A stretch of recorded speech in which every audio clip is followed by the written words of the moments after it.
Good morning, Mr. Speaker, sir, members of the House. Before I go on to provide a critique of the bill as presented by the government, there are certain housekeeping issues that have to be settled first. Firstly, to benefit the public who are sitting in the gallery this morning, could the government please clearly clarify how exactly the bill is to be implemented with regards to the new infrastructure that you intend to build? For instance, those rubbish chutes that you have been mentioning throughout the speeches earlier on. Now, other than that, a few points of contention that the opposition has to make.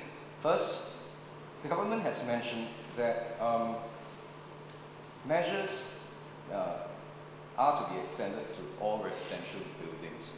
We are not so sure as to whether that can be easily or feasibly done.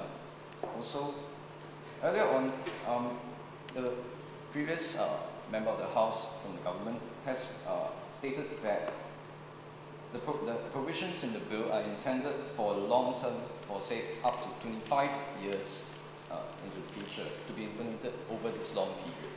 However, the government has not qualified how measures can be implemented in the short term as well, because we see that time is not to be wasted in the conservation of our environment, especially with regard to our shelter and our residential sectors.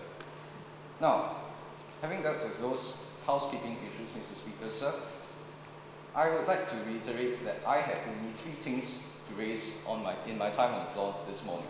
Questions, questions, and more questions. Now, apart from,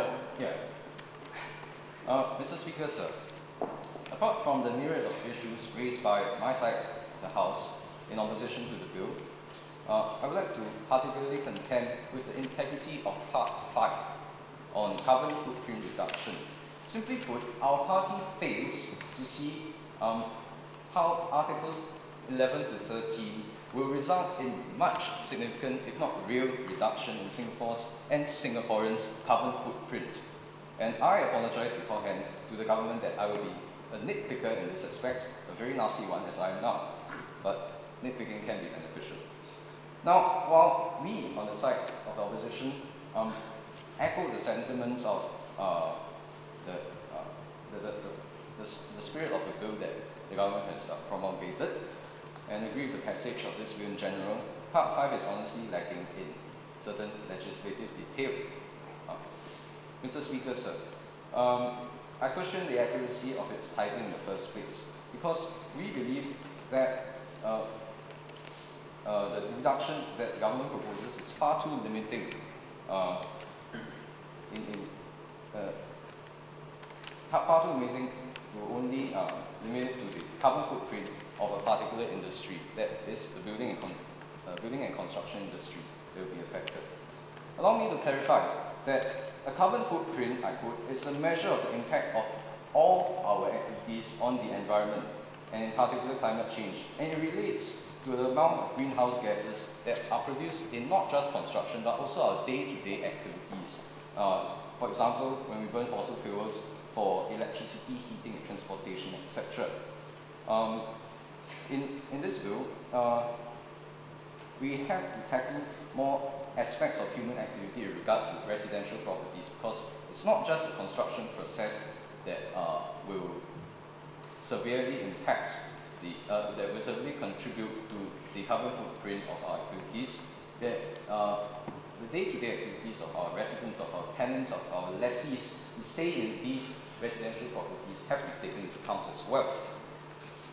Allow me to also point out that on average, only 9% of an individual's carbon footprint in developed countries originates from the building and furnishing of his or her premises. Far more impactful are his or her daily consumption of natural resources. This is up to 46% of any person's carbon footprint. Mr. Speaker, sir, I would now like to question other individual articles as set forth in the bill in Part 5. Firstly, in Article 11, the government boldly trumpets its ability to calculate the carbon footprint of the construction industry.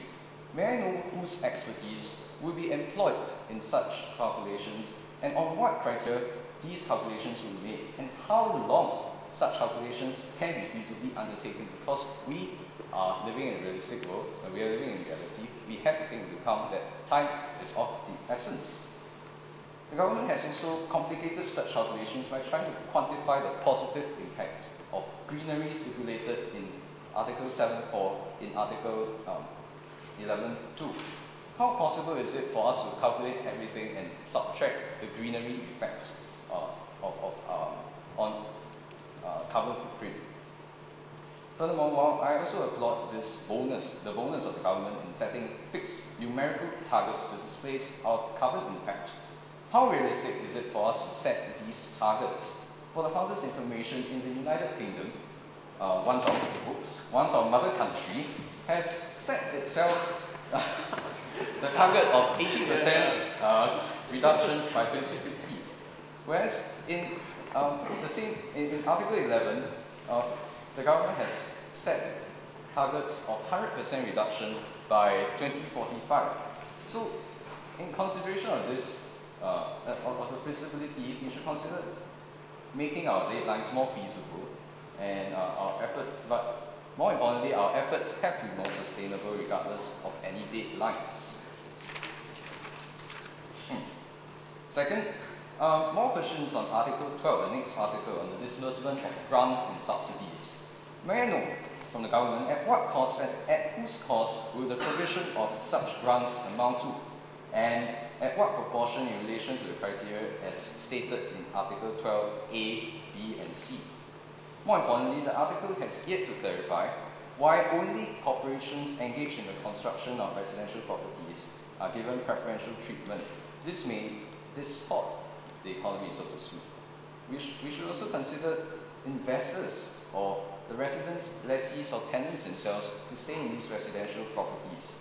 Therefore, my party views this article with extreme trepidation, as there may be an inequitable distortion of the construction market, as grants may lead to oversupply of residential buildings. This has to be tackled. Of course, while prices may drop, which is quite nice to have, I think it's more plausible that more buildings are built as a result of this article in the bill. We have to take into account of that. Third, it's also not crystal clear to everyone in the House what Article 12B means. What does the government mean by the significance of the construction of the construction for national interest? What is this national interest? Do they mean to say that some building contributes more to the national interest than others? Is this based on the size of the population that is affected by the construction? Furthermore, can I invite the member to hasten his clarifications to the government? Yes.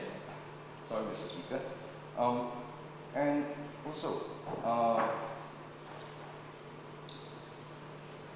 while the government has clarified that construction. Okay. While the government has clarified earlier on that existing buildings. There are some considerations with regard to enforcing these carbon offsetting standards on existing buildings. We would like to clarify what exactly are these considerations. Are we going to extend these regulations to existing buildings at all?